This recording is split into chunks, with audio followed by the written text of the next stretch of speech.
Chers amis, il arrive que nous ayons quelquefois à la maison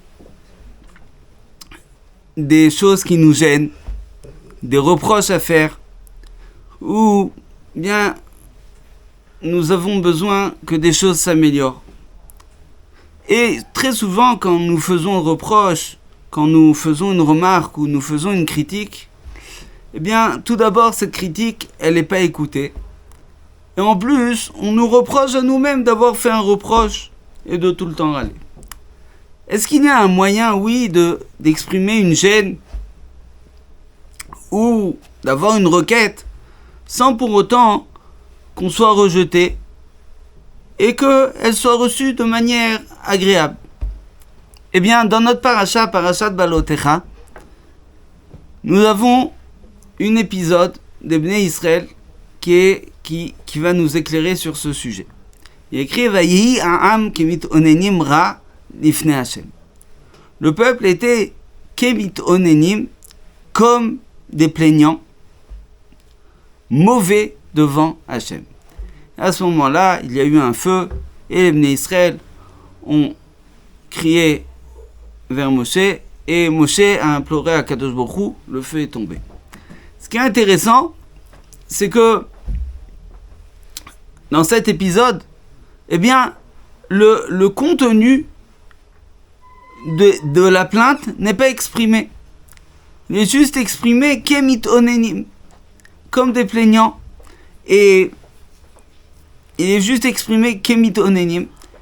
Et on voit donc que c'est la forme qui est ici problématique. Pas le contenu, mais surtout la forme.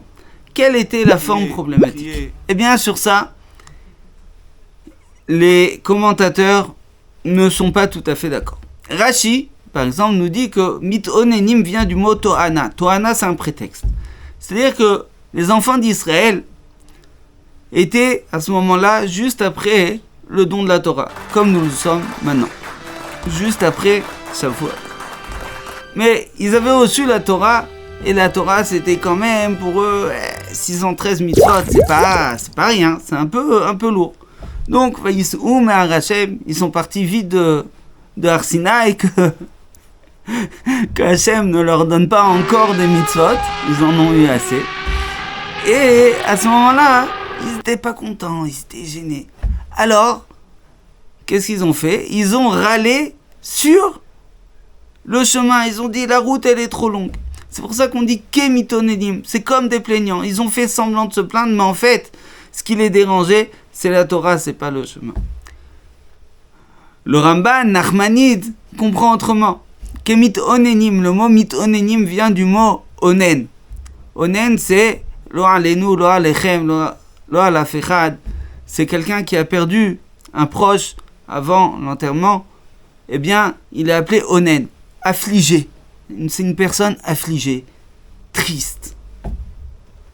Bnei Israël, en fait, c'est la route qui les dérangeait, mais justement leur réaction était complètement inappropriée. Comment ça se fait qu'ils paraissaient tellement tristes, tellement affligés, tellement endeuillés, alors qu'il y avait c'est vrai, ils étaient fatigués par la route, mais ils avaient les Hanan Kavod, les nuées de gloire. Ils avaient la manne, ils avaient l'eau, ils étaient chéris, Akadosh Baruch Hu les aimait. Et donc, c'est vrai, ils avaient quelque chose qui les gênait. Mais pour ça, être affligés, ils auraient dû exprimer plus de joie, plus de simra. Et donc, c'est ça qu'on leur a reproché. Ben Ezra a dit que le mot mitonenim vient du mot aven. Aven, c'est l'iniquité, ça fait référence à la avodah zara. Ils étaient gênés par la route, et donc, ils ont complètement nié Akadosh Baruch Hu, ils ont rejeté Akadosh Baruch Hu, ils ont fait de la avodah zara. En fait, c'était pas des vrais ovdei avodah zara, mais ils ont remis la faute sur Akadosh Baruch Hu. Ils étaient gênés par la route, ils ont remis la faute sur Akadosh Baruch Hu. Eh bien, mes chers amis, ces commentateurs nous enseigne les 3 erreurs qu'il faut éviter quand on fait des critiques, quand on fait des reproches à notre conjoint. Commençons par le Ramban. Le Ramban nous dit de prendre les bonnes proportions. C'est vrai, il y a des choses qui ne vont pas à la maison. Mais avant de regarder ce qui ne va pas, regarde d'abord ce qui va. Mets les choses dans leurs proportions. Il y a quelqu'un qui dit que chaque fois que tu veux faire un reproche à ta femme, fais-lui avant un compliment. Et après aussi. Enrobe le reproche avec 2 compliments. Mais vous savez ce que ça donne ? Ben, le monsieur, il a dit à sa femme, chérie, t'es belle. Et sa femme, elle lui dit, qu'est-ce que j'ai fait encore ? En fait, ce qu'il faut faire, c'est tout d'abord dire quand vous êtes content. Pourquoi vous dites juste quand vous n'êtes pas content ? Dites aussi quand vous êtes content. Madame, elle a fait le ménage, la maison, elle est belle. Ben, dites-le. Vous avez fait un reproche et votre mari a écouté le reproche, dites-le, merci beaucoup. Dites aussi quand vous êtes content. Il faut à la maison, tout d'abord, dire quand vous êtes content. Quand on dit qu'on est content à longueur de journée et qu'on l'exprime, eh bien, même quand on a un petit reproche à faire, ici et là, et ça arrive à tout le monde, ça arrive dans toutes les familles, eh bien, ce reproche, il garde les bonnes proportions. Il est batel béchichim. Il y a 60 fois plus de compliments que de reproches. Donc faites des compliments spontanés. Et comme ça fera que le reproche ne casse pas l'atmosphère de la maison. L'atmosphère de la maison, même si des choses ne vont pas, doit rester une atmosphère joyeuse. Ensuite, on ne globalise pas. C'est-à-dire garder les bonnes proportions, c'est ne pas globaliser. Ne pas dire « tu ne fais jamais ça » ou bien « tu es toujours comme ça ». Non. Au contraire, il faut dire « en général, tu fais très bien la cuisine, mais cette fois, il manquait peut-être un peu de sel. » Par exemple. Donc cadrer le reproche. Cadrer le reproche, ça vient aussi dire... Ça vient aussi de donner un reproche ponctuel. Ça veut dire exactement la chose qui vous a dérangé. Pas tu sais pas faire la cuisine, tu sais rien faire. Non, tu sais faire la cuisine, mais malgré que tu veuilles toujours me faire du bien, là tu as laissé un peu trop cuire. Par exemple. Et surtout, une fois que vous avez fait le reproche, eh bien, réhabiliter la personne. Vous savez, une personne n'aime pas recevoir un reproche parce qu'elle se sent désappréciée par un reproche. Elle se sent dépréciée par un reproche. Et un homme, il veut toujours être parfait. Une femme, elle veut toujours être parfaite pour son mari. Et donc, cette volonté d'être parfaite, cette volonté d'être aimée, eh bien, va l'empêcher de recevoir le reproche. Par contre, si vous dites « je t'aime quand même, je sais que tu n'as pas voulu mal faire, j'ai compris qu'en fait tu avais des bonnes intentions, mais ces paroles m'ont quand même blessé », eh bien, à ce moment-là, la personne n'est pas désappréciée et donc elle va recevoir le reproche de manière plus agréable. Ça, c'est pour le Ramban. Rashi nous apprend quelque chose d'autre. Rashi nous dit que les Bnei Israël n'ont pas fait le reproche, ne sont pas pleins sur ce qui les dérangeait. Ils ont essayé, Bnei Israël ont essayé de tourner autour du pot. Et ils n'étaient pas directs.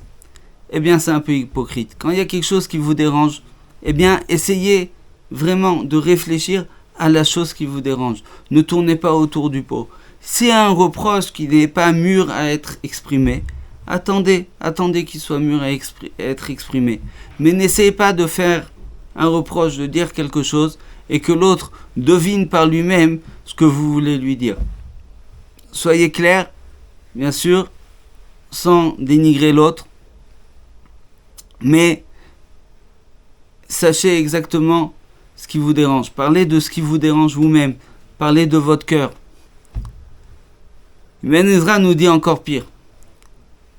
Même s'il y a quelque chose qui te dérange, tu n'as pas le droit d'accuser ton bienfaiteur. C'est-à-dire que il y a des choses qui me dérangent, eh bien, je peux exprimer les choses de manière à ce que, voilà, j'ai été dérangé par telle personne, j'ai été affecté par tel comportement. Je sens que je ne suis pas aimé. Alors, vous allez me dire, c'est comme dire tu ne m'aimes pas. Pas du tout, c'est pas ça. Je ne sens que tu n'es pas aimé, ça vient exprimer un sentiment personnel.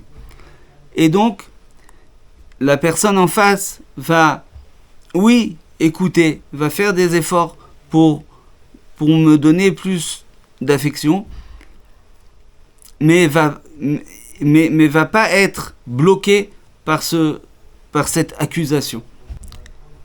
Quand vous avez une requête à faire, quand vous avez une demande à faire, faites-la de manière agréable, de manière respectueuse.